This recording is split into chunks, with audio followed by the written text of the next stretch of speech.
Hello, everybody. It's me again, Chanel Smith, here with the last of our We Ready College Gear Up series.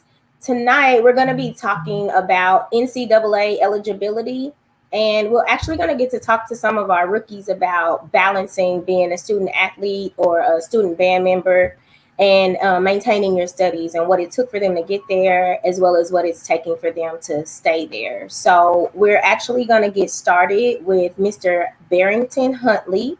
He is a member of the NCAA Eligibility Center, and he's going to talk to us about what it takes to transition from a high school athlete to be prepared to be a collegiate athlete. Hey, Barrington, how are you? I'm doing good, Chanel. Thank you for having us on tonight. It's a pleasure to speak with everybody today. You just being on this webinar shows that you're trying to take those next steps to perhaps one day play college ball or college athletics. So it's really important. So you want to play college sports. The academics portion is going to be super important for you to be able to accomplish that goal. There are certain things that you're going to have to be doing in high school to make sure that you don't miss out on an opportunity in college. I see it all the time, right? You see, when I've had the opportunity to work at the University of New Mexico, I've had the opportunity to work at Georgia Tech in their athletics departments. And I saw it all the time when there would be times where a coach might come into my office and, she might want me to say, I have these two kids that I'm looking at, and I want you to do like a preliminary academic evaluation of both of those kids and kind of show me where they're trending. And if there was ever a time where that kid looked like maybe he wasn't going to make the grades, or it was a little bit questionable, that would negatively impact how she would recruit them. So it's really critical to make sure that you have the academics, not just the athletics, right? Go in there with both guns slinging, right? You got the academics and you got the athletics. So that's something always to remember. When we're talking about specific academic requirements, you're going to have to take 16 core courses throughout your high school career. And when I'm talking about core courses, I'm really talking about those big subjects. We're talking English, math, science, social studies, languages. You're going to have to take 16 of those throughout the 4 years of high school.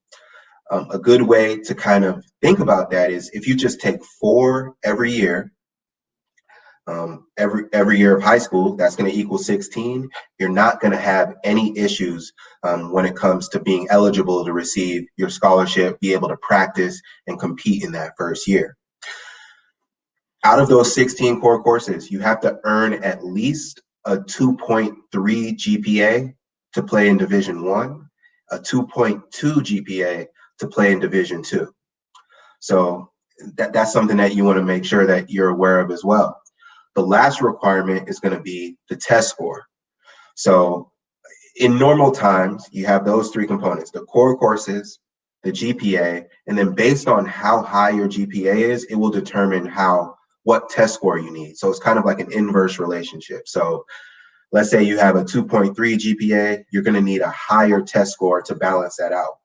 Let's say you have a 3.3 GPA, your test score will be a little bit lower. The required test score will be a little bit lower to balance that out. So they kind of work inversely.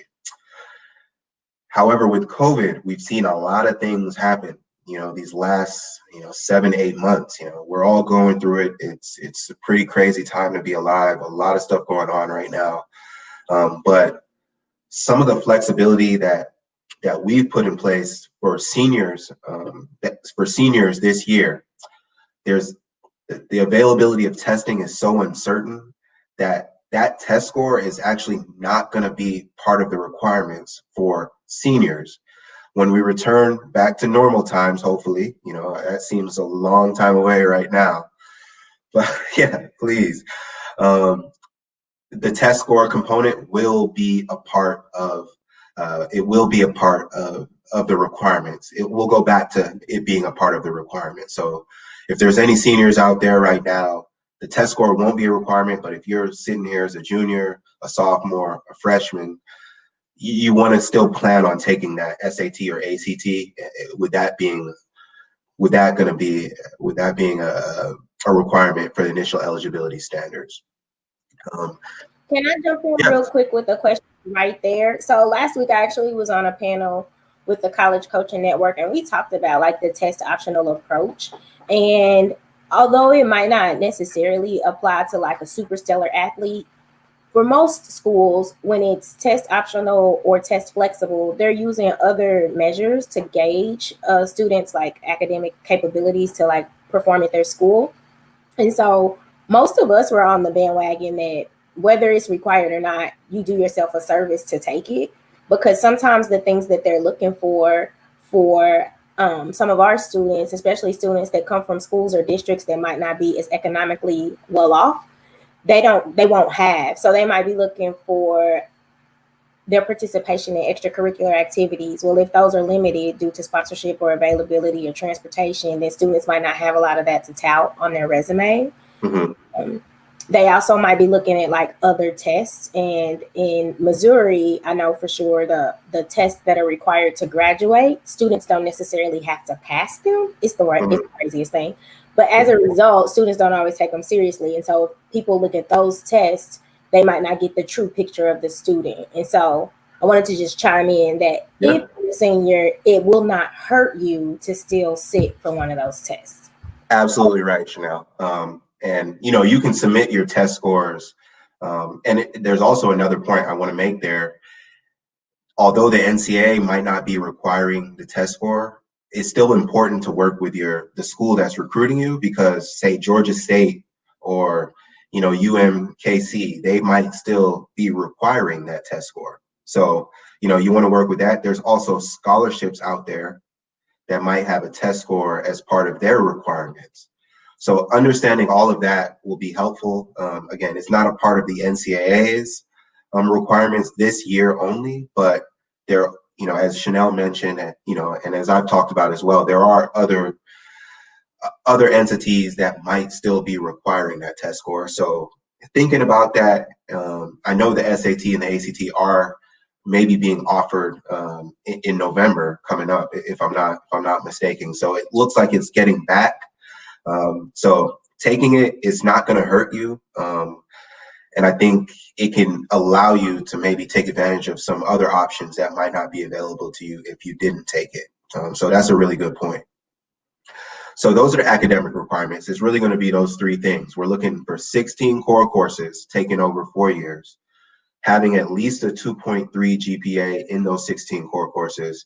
And then based on your GPA, you'll have to have a test score that corresponds to that. Chanel told me earlier, like there's people on an email list. I'll make sure that I send out, that I get all of these resources over to her, and then she can blast them out to you. And if there's ever any questions that you have just about the process or questions about any of the requirements, I'll make sure that my email is included in there. You can email me directly so that we can get those questions answered for you. Also registering there. So you have to meet that academic component. There's also, you have to register with the NCAA. That's something, if you want to play college sports, that you have to do. There's 2 types of accounts. The first one is going to be a certification account. That's the normal one. Anybody that you've seen playing college football, college basketball, college golf, they've all had a certification account that allows us to look at their file, make sure that they meet the academic requirements, that they haven't taken any money or professionalized themselves in any way to jeopardize their amateur status. And once that checks out, then they get the certification and they're good to go. We also have a profile page account. This is a free account for students who might be on the fence. Do I want to play college ball? Do I maybe, I just kind of want to understand what the NCAA has to offer. That's a free account that you can sign up for. And when you do sign up for that, you'll be on an email list that will allow you to receive information about what the NCAA is, those requirements that I talked about. There's time management, professional development stuff that kind of gets sent to you as well. So the profile page is a good way to get started on that. Again, I will make sure that there's a packet of information that we can send out to you that has that, no doubt. So those are the big things. I mean, it's not going to be it's not a huge process, but it's something that you want to make sure that you're thinking about from ninth grade really on through your high school career, to make sure that you put yourself in a position to take full advantage of all the opportunities that could come your way.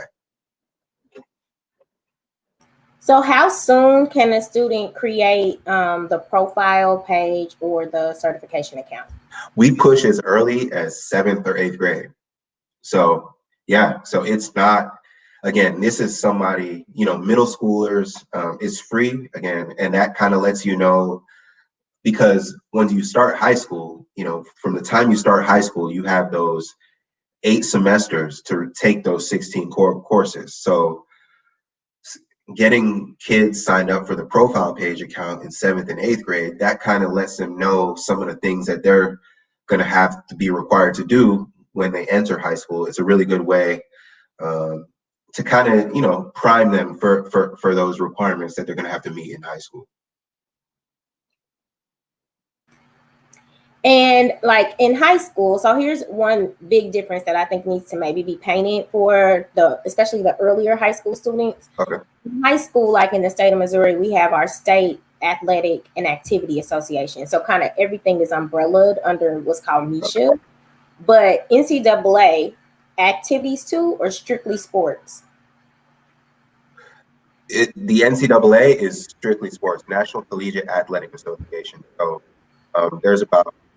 there's 35 sports, that the NCAA has, and that's going to be, everything from women's rowing to football. So it's a lot of sports, but those activities aren't necessarily going to be under the NCAA. So we're just looking at college. Cool. All right. So I want to keep you on, Barrington, if that's okay, so we can field and funnel some more questions from our emails and then questions from actual participants. But I'm going to bring in Otis Woodruff and Will Powell. Otis is actually a band member at Lincoln University in Jefferson City, Missouri.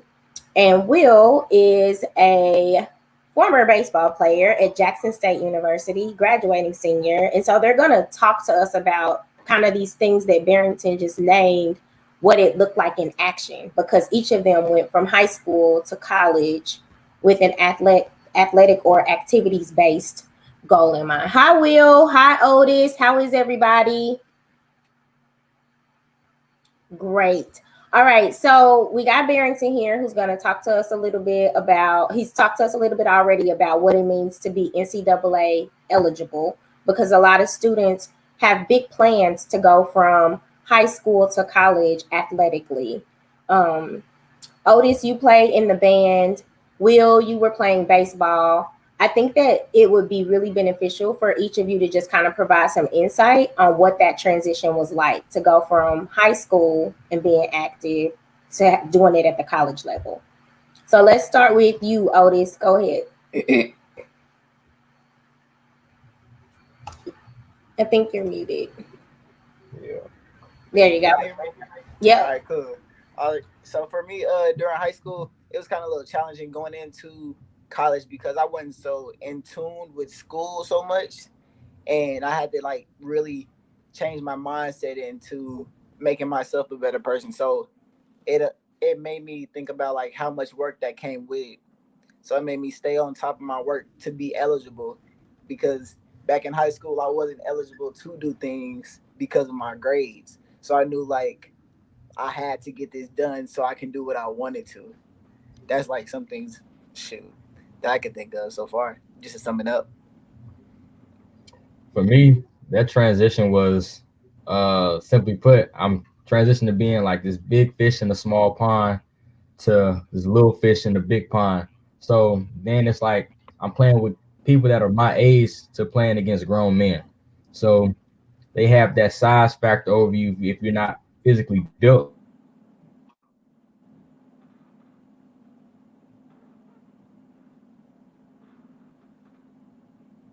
Okay, there you go. Oh, nope. Froze again.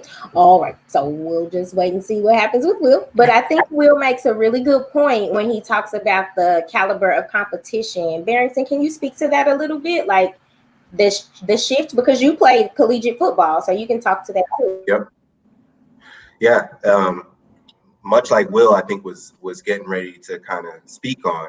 Um, I'm originally from Atlanta. I played football at New Mexico State, so you can imagine the shift just culturally going from Atlanta to New Mexico, just dealing with that as an 18-year-old. That was something that I kind of had to overcome. And then being 1,600 miles away from home, competing against grown men in a sport as physical as football, it was different. It was different. But I was fortunate enough. I took a redshirt year, really worked on myself, got a little bit stronger, got a little bit faster, got a little bit more confident, and was able to have a successful career there. So it can seem daunting. I can remember that first day, like, you show up in the locker room and these guys have beards and you're just sitting there like, you're not sure what's going on. But definitely that's just part of the process, though, part of the process. But at the end of the day, you're there to get an education. The academics, it gives you that opportunity, or the athletics gives you the opportunity to really get a good education.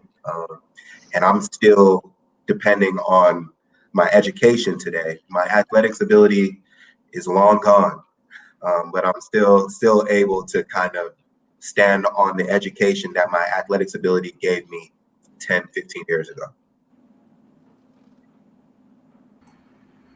Okay, so I do want to just kind of highlight a term, a buzzword you used. You used the term red shirt. There might be some people who don't know what that means. So can you expound on that a little bit? Yep. So in the NCAA, a red shirt is you basically have, in Division I, you have 5 years to complete 4 years to compete in 4 years.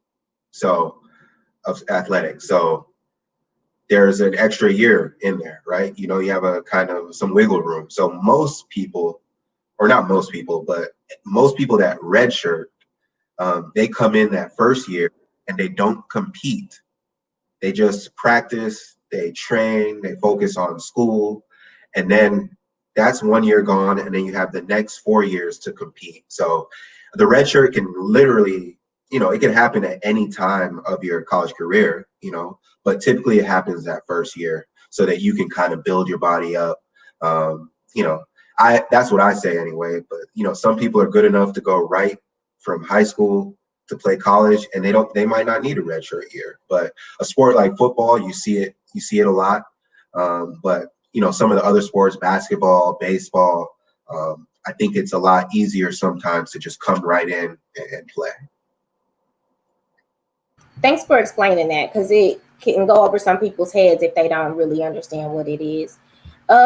Otis, I want you to kind of give us a different perspective. So at HBCUs, especially, the band is a sport. Like, I mean, it's real. The things that you guys have to go through to train to be physically fit enough to do things that you do performance-wise, and the standards that you have to uphold for scholarships, or even, like you said, eligibility. So can you talk to us a little bit about the rigor that it takes to maintain yourself as a student band participant? Oh, definitely. Like, I remember coming in as my freshman year, we would have practice maybe like 8 hours a day, and then like during the summertime, I believe band camp started at maybe like 5 o'clock in the morning, and then we wouldn't get done until maybe 10 at night.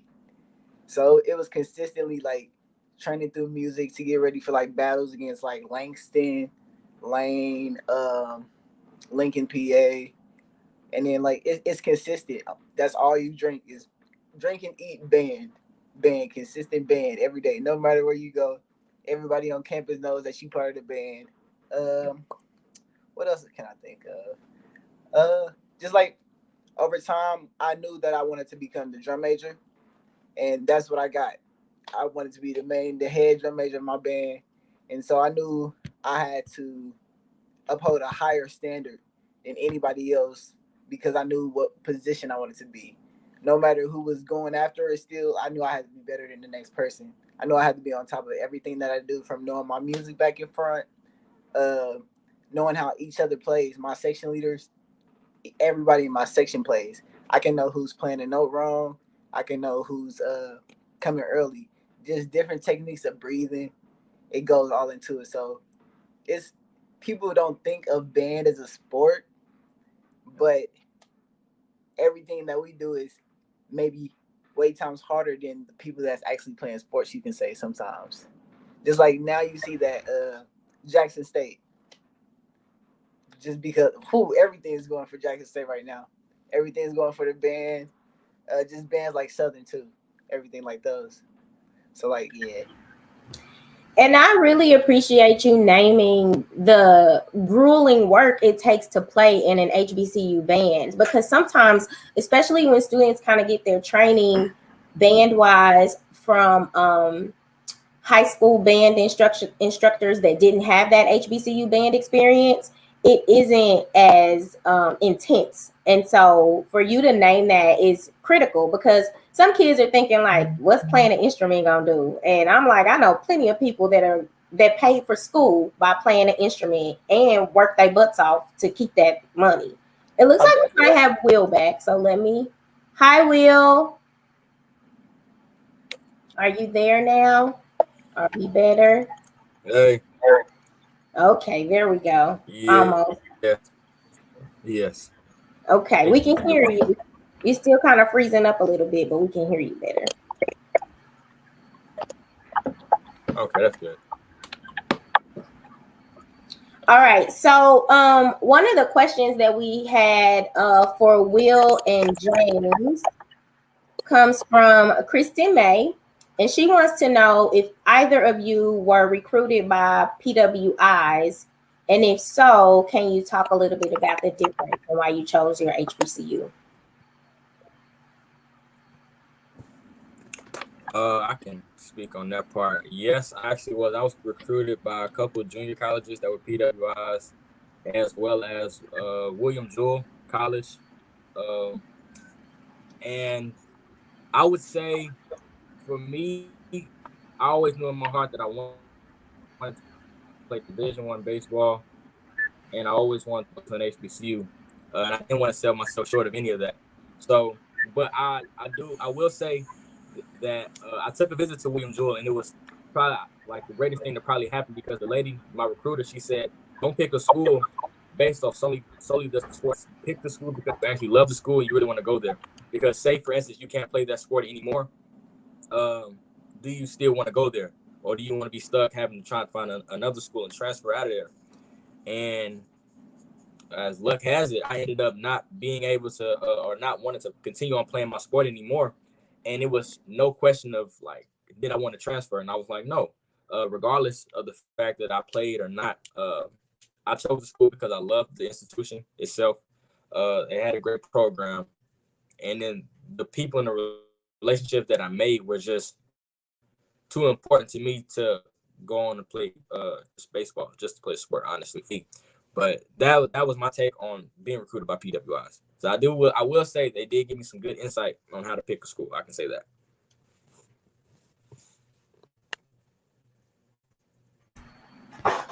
What about you, Otis? Did you have any PWIs on your radar? Nah, I really didn't know, because like back in Kansas City, band isn't as big as in high schools. So as in other states, as in like Memphis or Louisiana, you have a big band background, or as in Atlanta too, they have a big band background that supports them, and like you have a population of just band people that have interest and mind into it. So no, I wasn't. I know I want that HBCU sound and that love, so I had to get some life into me. And you had band experience from high school, but you also had drill team experience too? Oh yes. Okay. From pretty much from when I was born. My godmother had a drill team in Kansas City named the Marching Falcons, and they're still going on. They travel all over from like Louisiana for Mardi Gras, and just all over. We just traveled. But yeah, it's a community band and drill team drumline. So yeah. Yeah, and I think that's important too, because culturally, you're right. Kansas City doesn't have as big of a band presence as it used to. There used to be a much bigger band presence in our city than there is now. But we've always had a really big drill team presence. And so even thinking about moving forward, we got Raytown repping for the Cobras. So even thinking about students like moving forward, if they are part of the Falcons or the Cobras, that the Pythons, are they still a thing? I don't know. There's so many. The Sizzlers, there's so many. It's like that is our culture here. But think about the aspects of the HBCU band that are present in the drill team. So you got your marchers, which can translate into the flag girls, or the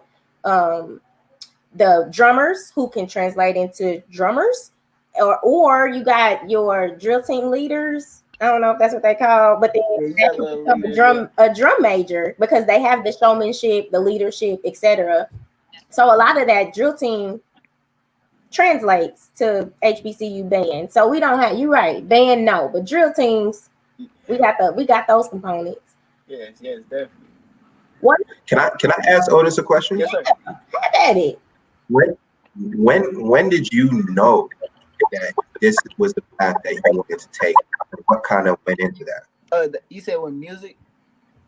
Yeah, with music, with playing band at an HBCU.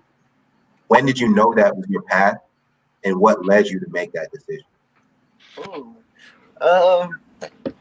I just don't know. Like, my mind is just so creative, and like my focus just always turned to music. So my grandpa played the drums for like many big artists, from like Ike and Tina Turner back in the day. So I kind of had that mindset, and just music is like each thing I can do. If I see it, I can do it, and I put that mindset into it. So I love music. I write music as of right now, and I kind of want to pursue that as my career in the future. So as of that, I had to get a manager, my LLC, my copywriting, and all that. So it's just like, it just in my mind, I knew it. It's just when I feel it, then when I have people in the background that support me, and I know that they believe I have something great and that I can do great, I know for sure, like, that's what I can do. And that was a really good question, Barrington. And that question actually translates to Will too, because so I had the pleasure of teaching both of these young men for 8th grade English, and they were both phenomenal. Hence, you see what's happening.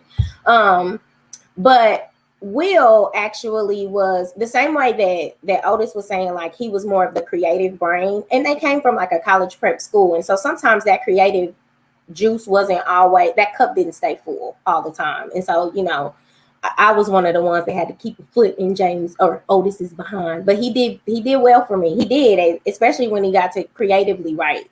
But then Will, he was like really good in football and baseball. And so people would always be on his head, like, which sport you gonna do? Which sport you gonna do? Which sport you gonna do? And so it forced him to like have to commit. Do you want to talk about that, Will? Like when you decided to maybe commit to baseball more so than football? If we can keep you. We'll just keep. Yes. It was pretty much my my baseball coach at the time. He understood. He knew like the path to the baseball route would have been better. In his eyes, it would have been better for me.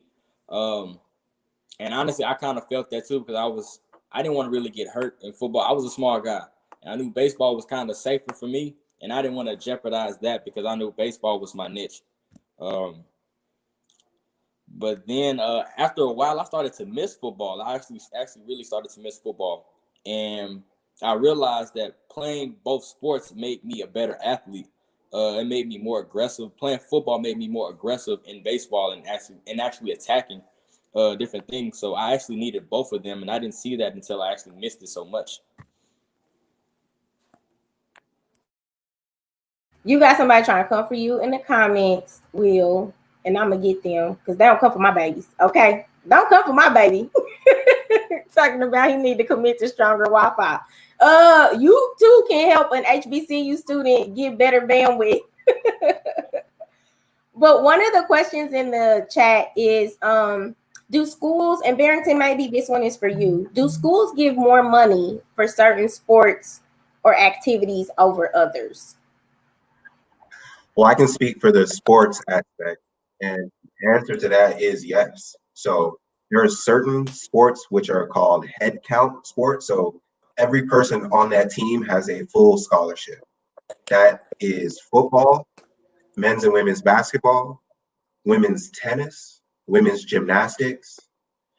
I feel like I'm missing one, but those five for sure. Those five sports for sure.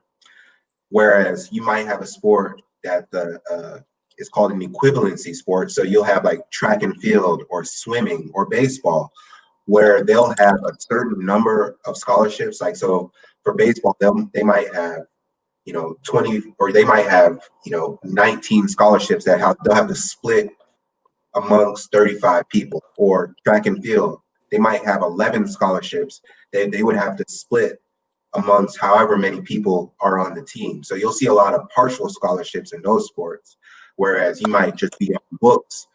You might get a book scholarship your first year, your second year, you show out, okay, now we're going to pay book tuition, and there's opportunities to kind of earn more. But a sport like football or basketball, and then those women's sports, gymnastics, tennis, and basketball, those are head count sports. You'll get a full scholarship from day one throughout.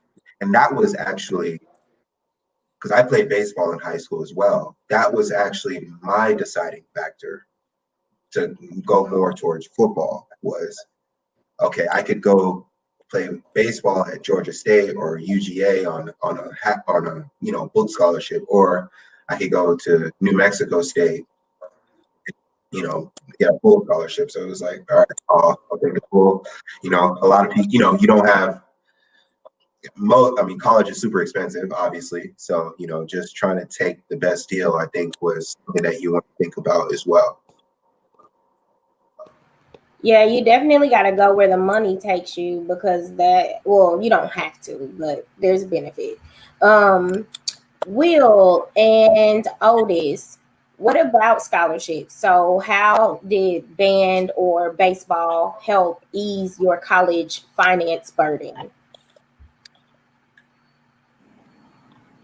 You got it, Will. For me, with baseball, like he said, it's with baseball you get partial scholarships. So, and a lot of those with baseball, they go for like pitchers. So pitchers get majority of those scholarships and junior college transfers, I can say.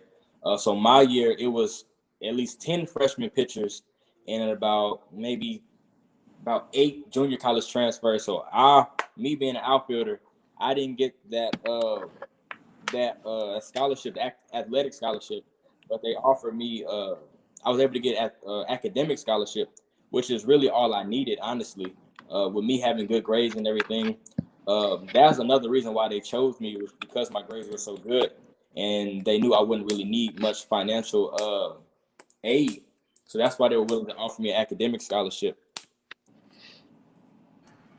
I'm glad you said that out loud, because one of the questions that I was dropping into the chat was, what are some reasons that a coach might pass on a student athlete that's interested in attending their college or university? But you kind of spoke to it in the opposite way, right? Like a coach might be more likely to select a player if they come equipped already and they know that, I might be out of money in my athletic budget, but he or she's got the grades that the school in its entirety can give them an academic scholarship and they can still play for me. So that is probably the answer to that question too, right? Like coaches passing. Barrington, what would you say? Like, what will make a coach say, "No, I'm good"? No, I totally agree with Will. It's like, and it kind of goes to the example I gave earlier. If you're great at baseball or great at track or great at football, but your grades are terrible, like, it's only going to be another barrier for you, But if you have your grades right and your athletics are right, then you might get an opportunity like Will got, to say, hey, we can bring you in here, And sometimes playing the sport might allow you to get, it might make it, it might make the path of admission a little smoother. So hey, if we want this swimmer on our team, Georgia Tech is a hard, high academic to get in, an institution to get into, but this swimmer is really good. They have decent grades. It's not like they're gonna lower the standards crazy or anything, but it could still kind of like it just makes it a smoother process, I'll say. So I mean, I think that was kind of, you saw like all of that stuff with some of the schools out west that were using people to there was like all that controversy, Operation Varsity Blues, that was kind of out there. But yeah, but it just, having your grades right and your academics right, it's only going to give you more opportunity. I think that's really what I'm trying to say. Yeah. I have a question that just kind of popped in my mind. So I'm married to a sports addict. Like, he watches everything, water polo, chess, like it doesn't matter. And so a lot of our TV stays on two channels, ESPN and CNN. That's it. So with that, there are often times that you hear these kind of Cinderella stories, but then sometimes they transpire into trouble kind of off the field or off the court. What impact does character or discipline have on a student going from high school into college?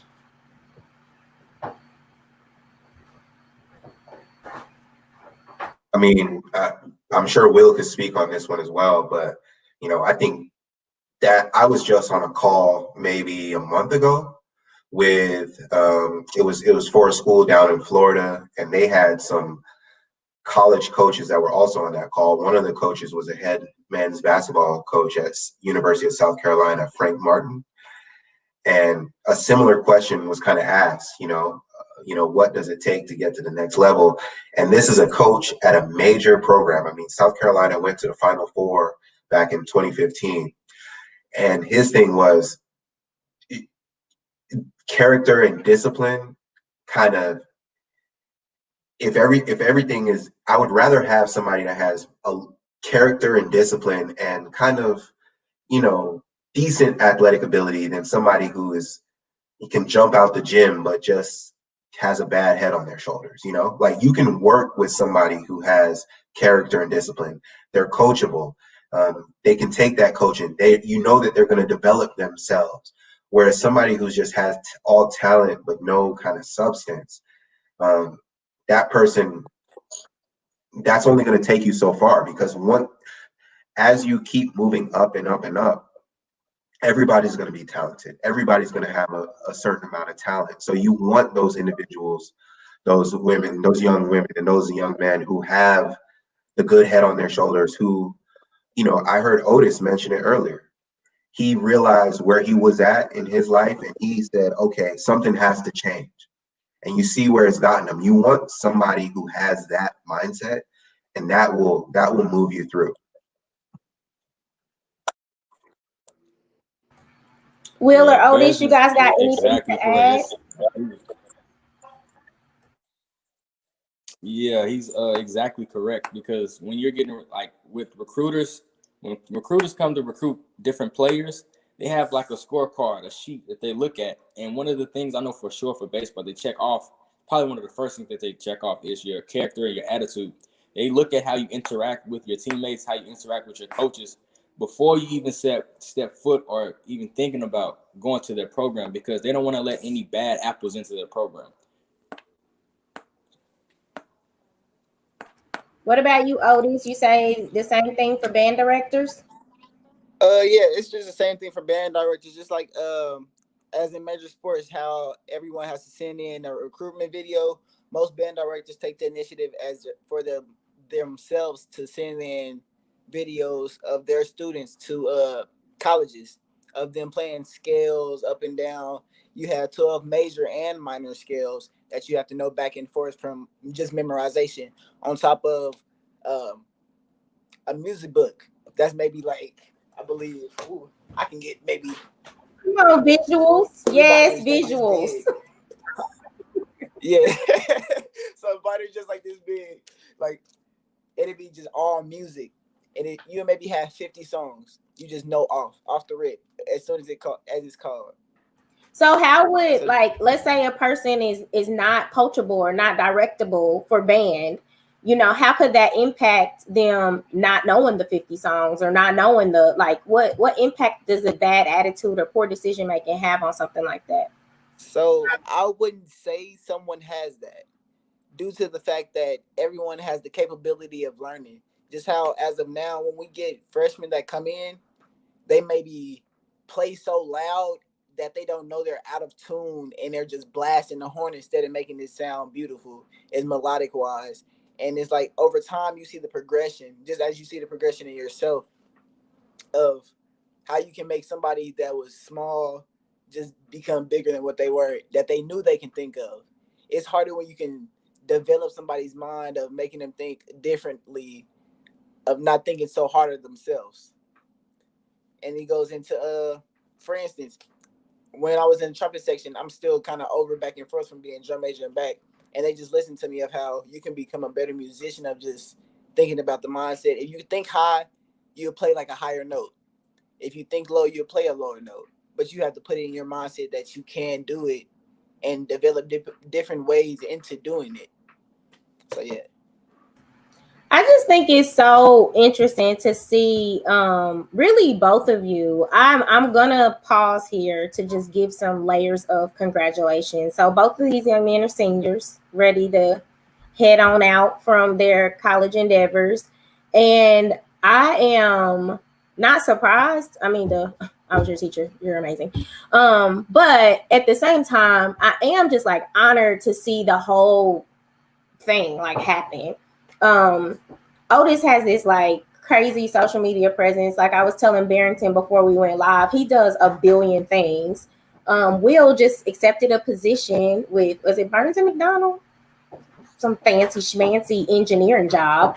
And so it's like, yeah, I mean, these two are doing really amazing things. And that's part of the reason that I thought they would be perfect to talk about the trials and the triumphs that came with them transitioning from high school into college. If, let's just say, I am a high school baseball player and I plan to go to college on a baseball scholarship, Will, what words of advice do you have for me? I would say come in ready to work, because they're not going to wait on you. So come in ready to work. Be ready to fail, because you're going to fail a lot. Be ready to make quick adjustments. If you're not able to adjust, you're gonna have a hard time. And I found that out quick. My first semester, I wasn't able to adjust. But once I started getting used to the style of play, because it's gonna move a lot faster, I was able to adjust better, do more work outside of practice. I would go to the batting cages at night from like maybe 8 o'clock to 10 o'clock. And that would be my time where I can get out stress, you know what I'm saying? Work on my craft myself. Times before I even went to practice, I would just practice throwing the tennis ball up off the wall and just watching it slowly come to my hand the entire time at different angles, throwing it from the right side, the left side, just everything, working on my footwork. So make sure you're ready to work, put that time in, have a good relationship with your coaches, ask questions, and ball out. So awesome. Okay, Otis. Because somebody, I don't know who this Raytown Reek person is in real life, but they know me. So they were like, didn't she play the flute? I did. But okay, so I am a high school band player and I want to go to LU or Jackson State or FAMU or Southern or Grambling. I want to go to the next level. What advice do you have for me? I would like pretty much pick off of what Will pretty much said it, and staying focused. You gotta stay focused of everything that's going on. It'll be so much that's going on, and you have to sometimes put aside certain things you want to do because of other things. So you have to take accountability of those things. You have to have accountability of everything that you do. Time management is one big key. So many things can go on that you plan, and then you be like, your schedule be so full you forget. So you have to prepare yourself for like other things. You really have to study everything from back and forth. Everything has to be studied. Even the things that you might not think will help you out will be the biggest things that help you out in life. So we do have a question. I think this one is for you, Otis. How professional, well, probably both of y'all, but how professional should your skill video be? So you talked about those scales. How professional should that video be? It depends on, I would say it depends on their age, because certain people learn at different times of when they start on an instrument. For instance, I have people that maybe play woodwind that have switched to brass, and that's just in a musical mindset. That's really a hard thing, switching over from a woodwind to a brass instrument. And they have maybe learned that instrument in a year and can actually put it. But it depends on that person and their mindset to stay focused on what is in front of them. Or to basically sum it down for a high school student, I wouldn't say it would be the biggest thing to hear greatness, but they want to see what you can do so far in your time span. So can they like record it on their phone, send it that way, or would it need to be something more polished, like a highlight reel, so to speak? Oh no, they can record something like something from their phone, just like an iPhone. iPhones do the most magical thing in the world today.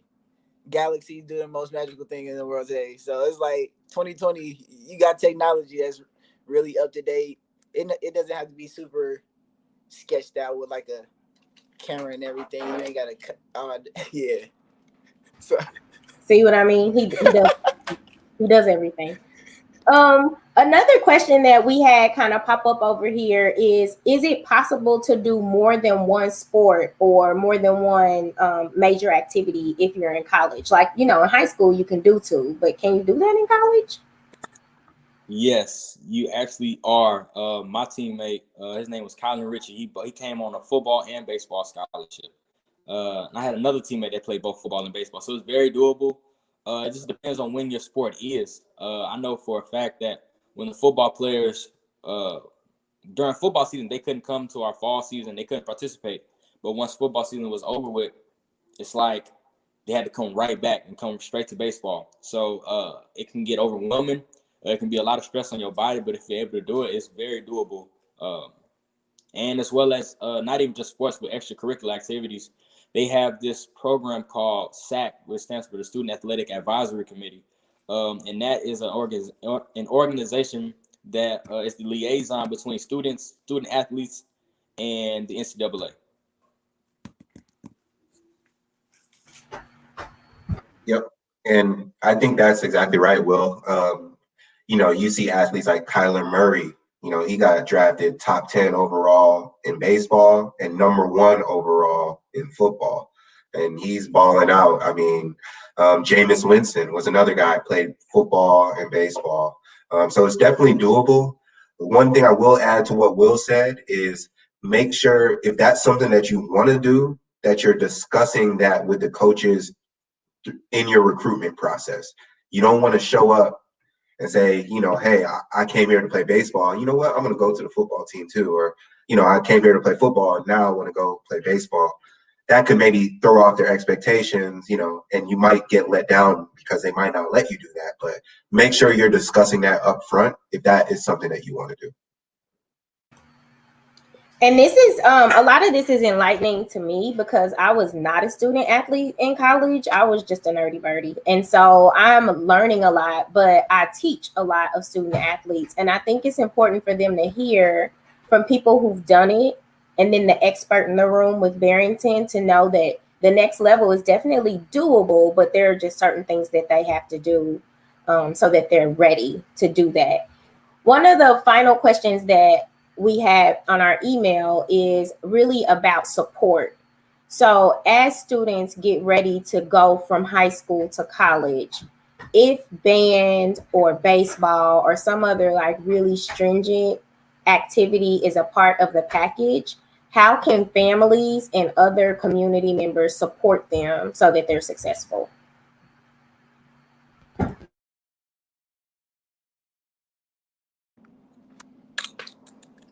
Like little things from just staying in contact. That's one thing. Just staying in contact, knowing that they have that support, that they know they're in college and they're actually like doing something better for themselves to progress in life. Like little things from like care packages. You can maybe send $5, a little food basket, some school supplies. Just like I believe I got one for y'all with my shirt. Yep, correct.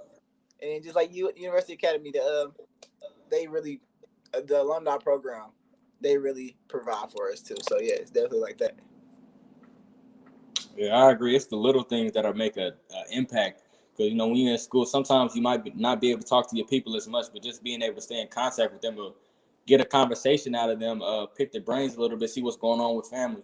That'll like just talking to them, because their time is consumed with a lot of things and they don't get to see you as much. You know what I'm saying? Some people just miss home, but they don't know how to say that, don't know how to talk about their feelings that they're going through. So just talking pretty much show them your support, telling them how proud you are of them, and also supporting their decisions in the things that they do.